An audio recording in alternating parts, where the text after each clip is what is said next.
నమస్తే. ఎమ్మెల్సీ కల్వకుంట్ల కవిత యొక్క దారేటు. సో కవిత ముందున్నటువంటి ఆప్షన్స్ రెండు. ముఖ్యంగా కవిత కొత్త పార్టీ పెట్టాలా, లేకపోయిదుంటే ఇప్పుడున్నటువంటి పార్టీలోనే ఉండాలా, అంటే బీఆర్ఎస్ పార్టీలోనే తన యొక్క ప్రయాణాన్ని కొనసాగించాలా, లేకపోయినట్టయితే బీజేపీ పార్టీలోకి వెళ్తుందా, ఇది అది బీజేపీ పార్టీ కాదనుకొని మరి కాంగ్రెస్ పార్టీ వైపు ఏమైనా నడిచేటువంటి అవకాశం ఉందా? కవిత ఏమని దేనికోసం ఆలోచిస్తూ ఉన్నది? కవిత ప్రయాణం ఎటు ఉండబోతూ ఉన్నది? సో ఇటీవల చూస్తూ ఉంటే ఆమె వరుసగా చేస్తున్నటువంటి కామెంట్లు చూస్తే కవిత సంబంధించినటువంటి కామెంట్లను క్షుణ్ణంగా పరిశీలించినట్టయితే ఆ పార్టీలో ఉన్నటువంటి వర్కింగ్ ప్రెసిడెంట్ అయినటువంటి తన అన్నను విమర్శించడంతో పాటు తన నాన్నను ఎక్కువ నమ్ముతున్నా అని చెప్పేసి చెప్తా ఉన్నది.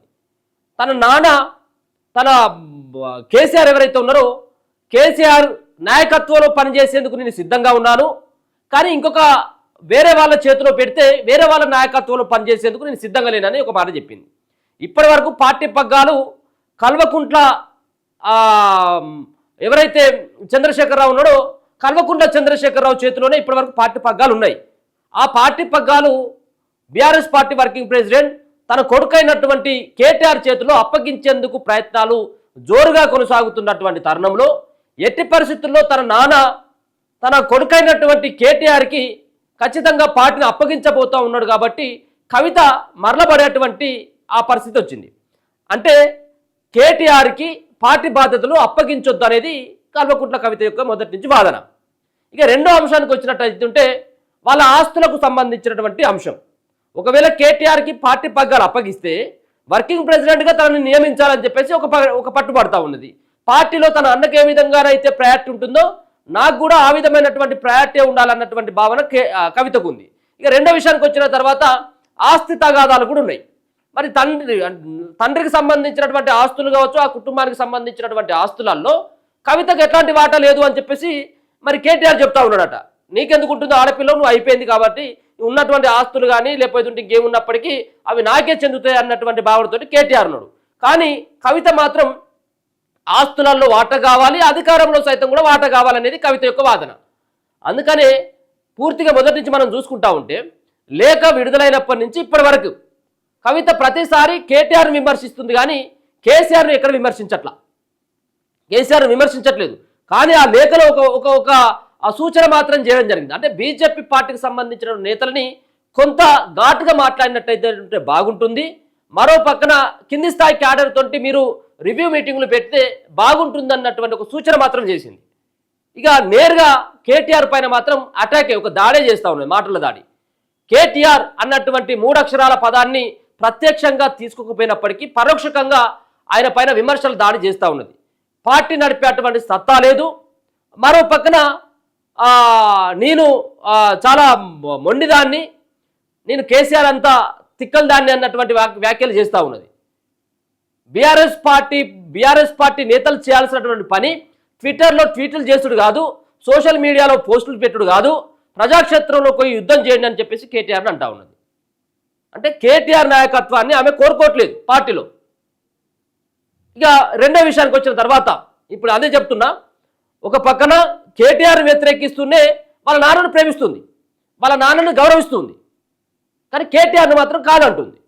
దెయ్యాలని చెప్పేసి ఏమైతే అన్నదో ఆమె దెయ్యాలన్నటువంటి వ్యక్తి కేవలం కేటీఆర్ అనేది మనకు ఇప్పుడు అర్థమైపోయింది. అయితే ఇక ఇంకో విషయానికి వచ్చిన తర్వాత ఆమె పార్టీ పెట్టబోతుందన్నటువంటి వార్త. పార్టీ ఎప్పుడు పెడుతుంది? జూన్ 2వ తారీఖు, అంటే ఇంకో 3-4 రోజులలో పార్టీ. మరి ఎలక్షన్స్ ఏమో ఇంకొక 3-3.5 సంవత్సరాలు ఉన్నాయి. ఇప్పటికిప్పుడే కల్వకుంట్ల కవిత తొందరపడేటువంటి అవకాశం అయితే కనబడట్లేదు. అంటే ఈ బీఆర్ఎస్ పార్టీని ఒకవేళ ఆమె పార్టీ పెట్టాలన్నటువంటి ఉద్దేశం ఉండి ఇట్లనే మొండిగా ఇప్పటి వరకు ఎన్ని ఆరోపణలు చేస్తుంటే బీఆర్ఎస్ పార్టీ పైన, ఆ లేఖ పైన విమర్శలు చేస్తూ ఉంటే కేసీఆర్ మాత్రం ఎక్కడ కూడా బుజ్జగించేటువంటి ప్రయత్నం కల్వకుంట్ల కవితను చేయట్లేదు.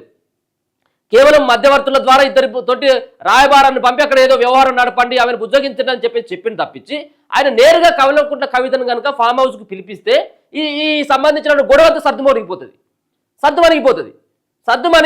మళ్ళీ ఆమె ఆ పార్టీలో బాధ్యతలు అప్పగించాలనో లేకపోతే బుజ్జగిస్తే మళ్ళీ ఆ పార్టీతో వెళ్ళేటువంటి అవకాశం ఒకటైతే కనబడతా ఉన్నది. ముఖ్యంగా కేసీఆర్ పిలిచి ఫామ్ హౌస్కి, కేసీఆర్ కల్వకుంట్ల కవితను ఫామ్ హౌస్కి పిలిచిందంటే ఈ గొడవ క్లోజ్, ఇక ఆమె ఆ పార్టీలో కొనసాగుతుంది. ఇక రెండో ఆప్షను పార్టీ ఇప్పటికిప్పుడైతే పెట్టేటువంటి అవకాశం లేదు. ఒకవేళ కేసీఆర్ ఆమెను పిలవకపోతే మాత్రం ఆమె పార్టీ పెట్టాలన్నటువంటి ఆలోచన చేస్తుంది.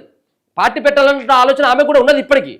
కానీ కేసీఆర్ పిలుస్తాడు కావచ్చు అన్నటువంటి భావనతో ఉంది. అంటే కేసీఆర్ని కొంత ఒక రకంగా బ్లాక్మెయిల్ చేయాలి, అధికారంలో వాటా కావాలి, ఆస్తులలో వాటా కావాలన్నటువంటి ఒక భగీరథ ప్రయత్నం అయితే చేస్తూ ఉన్నది. అది నేను ఇస్తాను, నువ్వు బయటికి పోవడం ఎందుకు, నేను ఇస్తాను అని చెప్పేసి ఆయన హామీ ఇస్తే ఆ పార్టీలో ఉంటుంది. ఇక లేకపోయినట్టు పార్టీ పెట్టాలంటే ఇప్పటికిప్పుడు ఆమె పార్టీ పెట్టాలన్నటువంటి ప్రయత్నం అయితే చేయకపోవచ్చు, చేయదు కూడా. జెండా రెడీ అయిపోయింది, రంగు రెడీ అయిపోయింది, ఆమె గుర్తు రెడీ అయిపోయింది అని చెప్పేసి ఏదైతే మనం అనుకో అంత ఈజీగా అయితే కాదు కదా. అంత ఎలక్షన్ కమిషన్ దగ్గరికి పోవాలి, ఆ సంబంధించినటువంటి పార్టీ రిజిస్ట్రేషన్ కావాలి, ఈ వ్యవహారాలు గుర్తు రావాలి, అంతా ఉంటుంది. కాబట్టి ఇప్పటికిప్పుడు జూన్ 2వ తారీఖున ఇక 3 రోజులు అయ్యేటువంటి పని అయితే కాదు. ఇంకా టైం పట్టేటువంటి అవకాశం ఉన్నది ఆమె పార్టీ పెట్టాలనుకుంటే. ఆమె ఉన్నటువంటి ఆప్షన్స్ రెండే. ఒకటేమో పార్టీ పెట్టాలి, ఆ పార్టీ పెట్టాలంటే చాలా టైం పడుతుంది. లేకపోతే ఉన్నటువంటి పార్టీతో కలిసిపోవాలంటే కేసీఆర్ పిలవాలి. ఈ రెండే ఆప్షన్స్ ఆమె ముందున్నాయి. ఇక మరి బీజేపీ పార్టీ, కాంగ్రెస్ పార్టీ కనబడుతుంది కదా అంటే ఆమె బీజేపీ పార్టీలోకి అసలే వెళ్ళేది. ఎందుకు వెళ్ళేదంటే ఆమె లిక్కర్ సంబంధించినటువంటి కేసులలో ఆమెను ఇరికించినటువంటి పార్టీ ఇప్పటికి బీజేపీ పార్టీ అనేది ఆమె బలంగా నమ్ముతున్నది.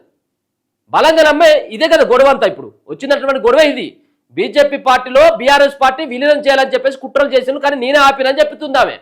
అంటే బీజేపీ పార్టీతో బీఆర్ఎస్ కలవద్దన్నటువంటి భావనతో ఉన్నటువంటి వ్యక్తి ఆమె బీజేపీ పార్టీలోకి ఎట్లా వెళ్తుంది? వెళ్ళలేదు ఆమె.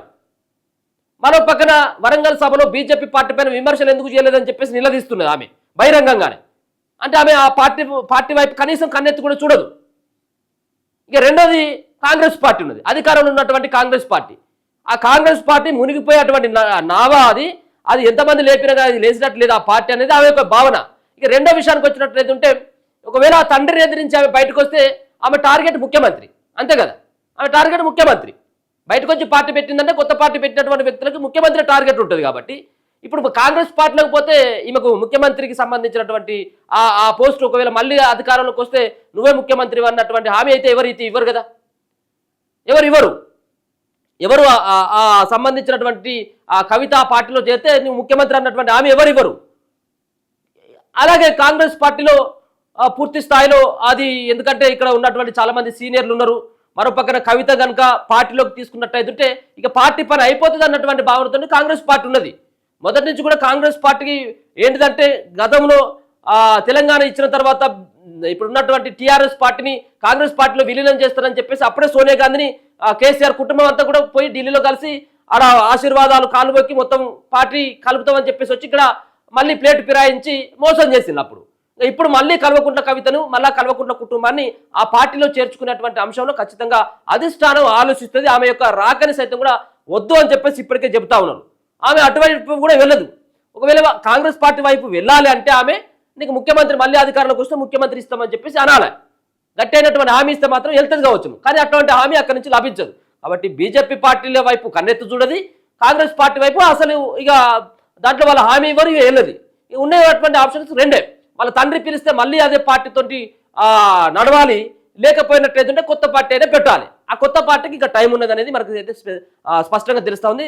ఈ రెండు ఆప్షన్స్లో ఏది చూస్ చేసుకుంటుంది అనేది జస్ట్ ఒక 10-15 రోజులలో తెలిసేటువంటి అవకాశం ఉంటుంది. ఇప్పటి వరకు కవిత మాట్లాడినటువంటి మాటల పట్ల కానీ, కవిత వ్యతిరేకించేటువంటి విధానాల పట్ల కానీ, విమర్శించేటువంటి అస్త్రాలపైన ఇప్పటి వరకు కేసీఆర్ ఎక్కడ కూడా స్పందించలేదు.